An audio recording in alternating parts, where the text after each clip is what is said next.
میں نے کہا میں مسلمان ہوں, میں تو اپنے شوہر کے ساتھ مدینے جاؤں گی. انہوں نے کہا نہیں جا سکتا, تو نے جانا ہے تو جا, ہماری بیٹی نہیں جائے گی. زبردستی مجھ سے انہوں نے مجھے میرے شوہر سے الگ کیا. کہتی ہیں پھر میرے شوہر کے قبیلے والے آ گئے, وہ کہنے لگے اگر تم اپنی بیٹی کو نہیں نہ جانے دیتے تو یہ جو ہمارا پوتا ہے یہ ہماری نسل ہے, تمہارا نہیں, اسے ہم نہیں جانے دیں گے. وہ بچہ اپنی طرف کھینچتے تھے, میں اپنی طرف کھینچتی تھی, مدینے کی سرحد پہ. یہ جھگڑا زمین کے لیے نہیں ہو رہا, مکان کے لیے نہیں ہو رہا, حضور کے مدینے جانے کے لیے ہو رہا, حضور کے مدینے جانے کے لیے ہو رہا, مدینے جانے کے لیے ہو رہا. لنگ کئی مہینے تے برس گئے تے تیری دید نو دیدے ہی ترس گئے. انہوں نے بچہ کھینچا, میں نے اپنی طرف کھینچا, میرے بچے کا بازو اتر گیا. فرماتی ہیں میرے شوہر مدینے چلے گئے, بیٹا میرا میرے سسرال والے لے گئے, مجھے میکے والے لے گئے. آج بھی کچھ سیانے بندے کہتے ہیں اس کو نکال دو اور بچے چھین لو. ان کا بھی خیال تھا کہ بیٹا لے جائیں گے نا تو ابو سلمہ بھی مدینے سے واپس آ جائے گا, یہ بھی واپس آ جائے گا. اور یار اتنا بڑا بھی ظالم کوئی نہیں ہوگا جو ماں باپ سے بچے جدا کرے. فرماتی ہیں کہ وہ لے گئے چھین کے, میں میکے چلی گئی. لوگ روٹی کھاتے تھے, میرے حلق سے نہیں گزرتی تھی. زمانہ سویا کرتا تھا, میں سو نہیں پاتی تھی. بیٹا کہاں, شوہر کہاں, میں کہاں. ام سلمہ کتنی دیر تکلیف کاٹی. جناب ام سلمہ کہنے لگی لوگوں 1-2 دن نہیں پورا سال بیت گیا, پورا سال. پر جے سونا ہی میرے دکھ وچ راز, جے سونا ہی مارو مینو مار مکاؤ, میں کوئی عذر نہ پیش لے آواں, اور جے سونا ہی میرے دکھ وچ راضی, پھر سکھ نو چلے ڈاواں. فرمایا سال بیت گیا. لوگ صبح اٹھ کے کام کاج پہ لگ جاتے, کپڑے بدلتے, ڈیوٹیاں کرتے, اور میں سویرے اٹھ کے اس جگہ آ جاتی جہاں میرا شوہر اور میرا بیٹا بچھڑا تھا. میں سارا دن روتی, آہوزاری کرتی, حضور کے مدینے کی طرف منہ کر کے میں تڑپتی. سال بیت گیا, سال, 1 ہفتہ نہیں نکلتا بچوں کے بغیر. بڑے بڑے سیانے لوگ پردیس جاتے ہیں تو بچوں کی فوٹو دیکھ دیکھ کے روتے ہیں, لیکن کہتی ہیں ماں تھی, بیٹا بچھڑا اور پھر بیٹا بیمار ہو اور ماں سے جدا ہو, کتنی تکلیف کا منظر ہے. آپ فرماتی ہیں کہ 1 سال بیت گیا اور میں نے کسی کی منت نہیں کی, میں نے کوئی شکوہ نہیں کیا, اس لیے کہ جس حال میں رب رسول رکھے. یہ حوصلہ, یہ صبر, یہ توانائی. 1 سال کے بعد میرے چچا کا بیٹا میرے پاس سے گزرا, تڑپتے دیکھ کر کہنے لگا میری بہن تو سارا دن روتی رہتی ہے. تو میں نے کہا بھائی تمہیں کیا بتاؤں, اس کا شوہر چلا جائے, بیٹا جدا ہو جائے, وہ کیا کرے گی. فرماتے اس نے جا کے میرے باپ سے, اپنے والد سے, میرے خاندان والوں سے کہا اس کی سزا کب ختم ہوگی. اس غریبنی کا قصور یہ ہے کہ یہ مدینے والے کا کلمہ پڑھتی ہے, اس کی غلطی یہ ہے کہ یہ مسلمان ہو گئی ہے, دین حق قبول کر لیا, کیوں نہیں تم خیال کرتے. کہتے ان کے دل نرم ہوئے, وہ رضامند ہوئے مجھے مدینے جانے. پھر اس نے کوشش کی میرے سسرال پیغام بھیجے, کب بس کرو, اور بچہ تو چڑیا کا جدا ہو جائے تو وہ تڑپا کرتی ہے, اور تم نے ایک جیتی جاگتی ماں کا بیٹا جدا کیا ہے. وہ بھی نرم ہوئے, رب نے اسباب بنائے, میرا بیٹا مجھے ملا. کہنے لگے تو رہ جا. میں نے کہا نہیں, تم مسلمان نہیں ہو, تمہیں پتہ نہیں نا, میں یہاں نہیں رہ سکتی, مجھے مدینے ہی جانا ہے. اکیلی اتنا سفر, جنگلوں کا رستہ, پہاڑی رستہ طے کر لو گی. میں نے کہا میں کر لوں گی. جنوں ویکھ کے ٹھر دیاں اکھیاں نے تے جنوں ویکھ کے ٹھر دا سینہ ہے. ربا تیری ساری خدائی چ ایک ہی تے شہر مدینہ ہے. کہتی میں اونٹ پہ بیٹھی, بیٹا میں نے گود میں بٹھا لیا, میں سفر کرنے لگی, پر دل میں کھٹکا تھا کہ اتنا لمبا سفر, بیٹا چھوٹا ہے, کیسے کروں گی. کہتے مجھے عثمان بن طلحہ مل گئے, کہنے لگے کہاں جا رہی ہو بہن. میں نے کہا مدینے. کہنے لگے اکیلے جاؤ گی. میں نے کہا جانا تو ہے نا, کوئی ساتھ چلے نہ چلے پر شہر رسول تو جانا ہے نا. آپ فرماتی ہیں میں نے عثمان بن طلحہ سے نیک بندہ کوئی نہیں دیکھا, میرے اونٹ کی لگام تھام لی. جب مجھے اونٹ پہ بٹھاتے تھے نا, اونٹ بٹھا کے چلے جاتے تھے, میں بیٹھ جاتی تھی تو آ کے لگام تھامتے تھے. جب کہیں مجھے اتارتے تھے تو اونٹ بٹھا کے چلے جاتے تھے, میں اتر جاتی تھی تو اونٹ کو باندھتے تھے. سونا ہوتا تھا تو اونٹ بٹھا دیتے, میں اتر جاتی, وہ دور جا کے لیٹ جاتے. فرماتی تھی پھر میرے لیے میرے رب نے اسباب پیدا کیے اور میں مدینہ پہنچی. میں شوہر سے ملی, اور لوگوں میرے نصیب دیکھو, میں رہنے کہاں لگی, حضور کے مدینے میں, شہر رسول میں, شہر رہ پائے نظر ہوش میں آ. یہ کوہ نبی ہے, میں حضور کے حرم کی زمین اور قدم رکھ کے چلنا. ارے سر کا موقع ہے او جانے والے مدینے کے خطے، خدا تجھ کو رکھے غریبوں فقیروں کے ٹھہرانے والے. کہتی ہے میں وہاں بسنے لگی. آپ فرماتی ہیں مسلمانوں شاید مجھ سے زیادہ تکلیف کسی نے نہ سہی ہو، پر دیکھو 1 سال پورا میں تکلیف میں رہی، اور جب میرا صبر سال کو پہنچا، صبر کی عمر 1 سال ہوئی، تو پھر رب نے بندوبست کیا. پھر میرے گھر والے بھی نرم ہو گئے، سسرال والے بھی نرم ہو گئے، رب نے میرے آنے جانے کے لیے ایک بندے کا بندوبست بھی فرما دیا. پھر میرا شوہر تک بھی میں پہنچ گئی، مجھے مدینہ الرسول بھی نصیب ہوا. 1 سال میں نے صبر کیا تھا، رب نے مجھے مستقل مدینے کا ٹھکانہ عطا فرما دیا. لیکن جو بندہ صبر ہی نہ کر پائے، جو صبر ہی نہ، جو کہ جی بڑی دور سے آیا ہوں، بڑی دیر ہو گئی، بڑا ٹائم ہو گیا، کب جا کے مسئلہ حل ہوگا، وہ جو آپ نے بتایا تھا وہ تعویذ کب اثر کرے گا، وہ دعا کب قبول ہوگی، وہ فلانا معاملہ کب، بھئی یہ ڈیٹ تو آپ کو رب رسول ہی دے سکتے ہیں. بندہ تو کوئی اطلاع ہی دے گا، پیغام ہی دے گا، دعا ہی کرے گا. اگر زندگی میں حوصلہ ہی نہیں ہوگا، اگر آپ کو یہ قرار ہی نہیں آئے گا، ٹھہرنا ہی نہیں آئے گا کسی میدان میں. دیکھیں کچھ ایسی اذیتیں ہوتی ہیں جو اذیت ناک ہوتی ہیں، لیکن اگر غلامی میں آ جائے نا آپ تو وہ اذیت ناک نہیں ہوتی، اس چبن میں مزہ آنے لگتا ہے. کئی درد بھی مزیدار ہوتے ہیں، کئی درد بھی، کبھی زخم ٹھیک ہونے پہ آ جائے نا تو اسے چھیڑو تو مزہ آتا ہے، اس لیے کہ کچھ درد بھی مزیدار ہوتے ہیں. آتش سے کسی نے کہا تو روتا بڑا ہے، اس نے کہا محبوب کی یاد میں تڑپتا ہوں، ابھی تو ایک دل ہے، میرے تو خواہش تھی کبھی 2 ہوتے نا تو صحیح کر کے تڑپتا. رب نے دل ایک بنایا، کہتا وہ مزہ دیا ہے تڑپنے کہ میری آرزو ہے یا رب میرے دونوں پہلوؤں میں دل بے قرار ہوتا. درد میں بھی مزہ ہے، پر شرط یہ ہے کہ لوگ درد میں بھی جینا سیکھیں. ہم نہ آرام میں جینا چاہتے ہیں، پنکھے کے نیچے جینا چاہتے ہیں. کاش کہ ہمیں صحرا میں بھی نیند کا مزہ لینے کا طریقہ آئے، پھر زندگی کے سارے راستے آسان ہیں، پھر اقرا بھی مشکل نہیں. لیکن چونکہ حوصلہ نہیں، صبر نہیں، وہ والا قرار نہیں جو ایک مسلمان سے رب رسول کا مطالبہ ہے. حدیبیہ کے موقع پہ نا نبی پاک صلی اللہ علیہ وسلم نے جو شرطیں کافروں کے ساتھ طے کی تھی نا، حضور نے نور بصیرت سے کی تھی نا، تو انہی شرطوں نے پھر فتح کے باب کھول دی. ان فتحنا لک فتحا مبینا.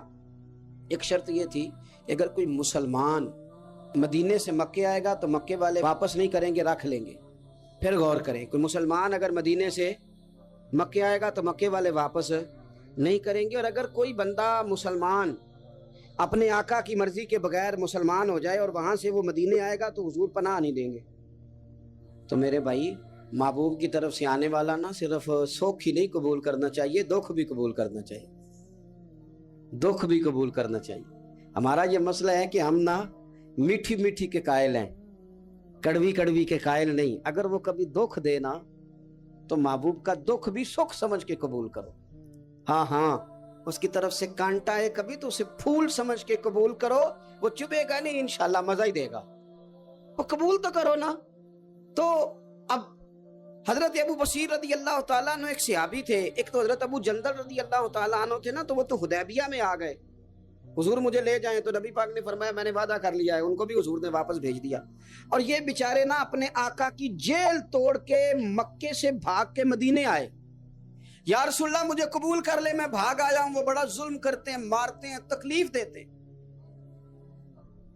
وہ آئے تو ادھر سے نا اس کے مالک نے 1-2 بندے بھی بھیج دیے رکا دے کے کہ یا رسول اللہ آپ کا تو وعدہ تھا کہ آپ بندہ رکھیں گے نہیں. یہ آئے اور رکا بھی آ گیا. اب ذرا منظر کو سمجھے. ہمارا تو یہ مسئلہ ہے کہ کہتے ہیں کہ میری 99 باتیں مانی ہیں، ایک نہیں مانی، لہذا میرا تعلق ہی کوئی نہیں. لیکن یہاں کیا کیفیت ہے؟ بندہ رو رہا ہے، تڑپ رہا ہے، حضور میں مار سے بچتا ہوا آیا ہوں، جیل توڑ کے آیا ہوں، مجھے قبول کر لیں. ادھر رکا آ گیا کہ آپ کا وعدہ تھا رکھیں گے نہیں. اب یہ کتنا مشکل مسئلہ ہے. لیکن رسول پاک علیہ الصلوۃ والسلام نے فرمایا ابو بصیر میں نے وعدہ کیا یار تجھے واپس جانا پڑے گا. اوئے ہوئے ہوئے. لوگ تو کہتے ہیں نا کہ وہ پیر صاحب نے کہا تھا تو میرا کام نہیں ہوا لہذا میری بیعت ہی گئی، چھٹی ہو گئی، ماحول ہی بڑا عجیب ہے. حضور نے فرمایا واپس جا، لیکن جے کر یار دے نام دا ملے مینا، پھر انہوں چولی پا لئیے مینے نو پنجے سٹیے نا. جے کر یار دے نام دا، سامنے والے نے تانا سمجھ کے دیا تھا پر یار کے نام کا تھا نا. اس نے کہا لا صحیح سونے کے نام کا ہے نا, تانا ہوا تو کیا ہوا, جے کر یار دے نام دا ملے مینا انہوں چولی پا لئیے پنجے سٹیے نا, تے جے کر یار دے نام دی ملے سولی پھر جھوٹا جھوٹ لئیے تے پیچھے ہٹیے نا, جھوٹا جھوٹ لئیے. اب لکھنے والے کا بھی اپنا انداز ہے نا, کہتے ہیں یہ بھی میرے لیے جھولا ہی ہے, یہ بھی آرام کی جگہ ہی ہے, جھوٹا جھوٹ لئیے تے پیچھے ہٹیے نا. حضرت ابو بصیر رضی اللہ تعالیٰ عنہ سے حضور نے فرمایا واپس جانا ہے, کہ سونے ٹھیک ہے, کوئی شکوہ نہیں, کوئی گلہ نہیں, یہ بھی میرے محبوب کا حکم ہی ہے.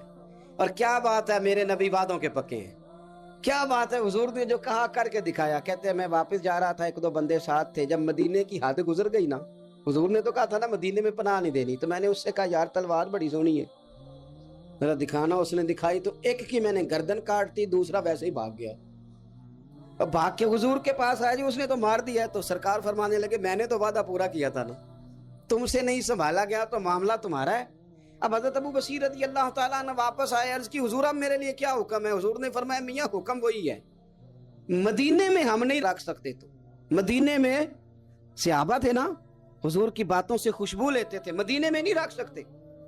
حضرت ابو بصیر کہتے ہیں میں مدینے کی سرحد سے نکل گیا, اس جگہ چلا گیا جو نہ مکے کی ریاست میں تھا نہ مدینے کی. ایک مقام ایس تھا جہاں میٹھے پانی کے کنویں تھے, وہاں رہنے لگا. حضرت ابو جندل کو پتا چلا کہ ایک نیا ٹھکانہ بن گیا, وہ بھی جیل توڑ کے آ گئے.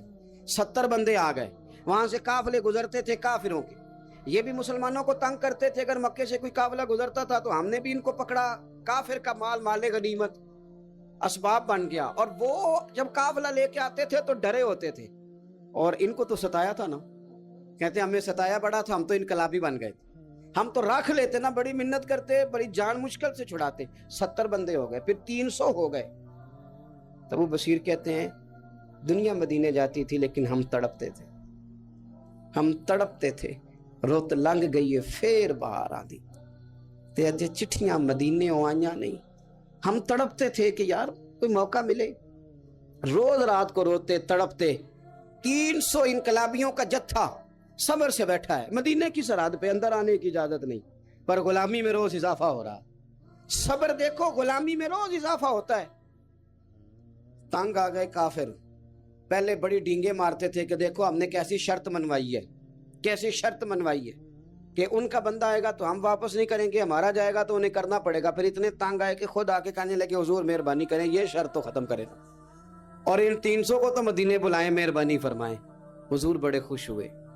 آج غلاموں کے نام پیغام لکھا, غلاموں کے نام پیغام لکھا, چٹھی لکھی حضور نے. چٹھی کس چیز کی لکھی؟ آ جاؤ یار مدینے آ جاؤ. چٹھی آئی مدینے آنے کے لیے, حضرت ابو بصیر کے نام چٹھی گئی, آ جا یار مدینے, آ جا تیرے نام پیغام سب لائی ہے سرکار نبی سے, اور آیا ہے بلاوا مجھے دربار نبی سے. پیغام آیا. حضرت ابو بصیر اتنے بیمار تھے کہ نزع کا عالم تھا, لیکن اس عالم میں بھی انتظار تھا. اس آخری ویلے اکھیاں میریاں رات تکنائے تیرا, تیرا تے سجنا کچھ بھی نہیں جانا, جے پا جاویں ایک پھیرا, تے سر میرے تے آن کھلوویں تے پھر پردہ رہ جائی میرا. سوکھا نکلے صاحب ظہوری, یہ ویخ لوے مکھ تیرا. حضرت ابو بصیر کو نا وہ رکا گیا, حضور کی چٹھی گئی تو یوں چٹھی پڑی. حضور نے فرمایا آ جانا, رستہ کھل گیا ہے, تو آ جا, کھل گیا رستہ. دعا فرماؤ مدینے کے رستے کھل جائیں, کرو نا یار دعا مدینے کے رستے کھل جائیں. کچھ ایسے ہیں جنہوں نے سارے دکھ سنانے ہی مدینے جا کے ہوتے, کچھ لوگ ایسے ہیں جن کے دل اور کلیجے پھٹنے کو آتے. دعا کرو رستے کھل جائیں. حضور نے فرمایا آ جا, تیرا راہ کھل گیا. حضرت ابو جندل کہتے ہیں میں سرانے کھڑا تھا, حضرت ابو بصیر کے خط پڑھا, مسکرائے, اشارے سے کہنے لگے دیکھ میرے نبی کا خط ہے, حضور کی چٹھی میرے نام آئی ہے, پڑھنا. میں نے بھی پڑھی, پہلے روئے پھر کلمہ پڑھا, پھر میرا ہاتھ تھاما, روح ہی پرواز کر گئی. ہمیشہ کے لیے, ہمیشہ کے لیے. وہ ظاہری جسم کے ساتھ تو مدینے نہ پہنچے, پر قبر میں گئے تو مدینے والے کی زیارت نصیب ہو گئی. قبر میں حضور کی زیارت نصیب ہو گئی. قبر میں حضرت ابو جندل کہتا ہے میں نے جنازہ پڑھا, اور اسی مقام پہ جہاں انہوں نے انتظار کیا تھا نا, وہ مقام میں انتظار ان کا مزار بنا، مزار کے ساتھ مسجد بنی، مسجد کا نام مسجد ابو بصیر رکھا گیا۔ انہوں نے اس انتظار میں جان دے دی، پر صبر کیا، شکوہ نہیں کیا۔ یارو اتنی شکایتیں، اتنے شکوے، ایک بات میرا اور کرنے کو دل کر رہا ہے، آپ ذرا تھوڑا سا اپنے ارد گرد ماحول کا جائزہ لیجئے گا، آپ کو محسوس ہوگا کچھ لوگ بہت تیز ہیں، بہت پھرتیلے ہیں، سوسائٹی کے اندر جتنے چلن ہیں ان سب سے وہ آگاہ ہیں، زمانے کی پیچ و تاب کو پورے طور پر جانتے ہیں، کس وقت کون سا مال خریدنا ہے، کون سا بیچنا ہے، ہر چیز سے انہیں پوری شناسائی، کس محفل میں جا کے کون سا رنگ اختیار کرنا ہے انہیں سب پتا ہوتا ہے۔ یہاں اگر میں چلوں گا اور میں چڑھائی کر دوں گا تو سامنے والا لچک دکھا دے گا، انہیں خبر ہوتی ہے۔ لیکن ایسے لوگ زندگی کی دوڑ میں اکثر آپ کو پیچھے رہتے ہوئے دکھائی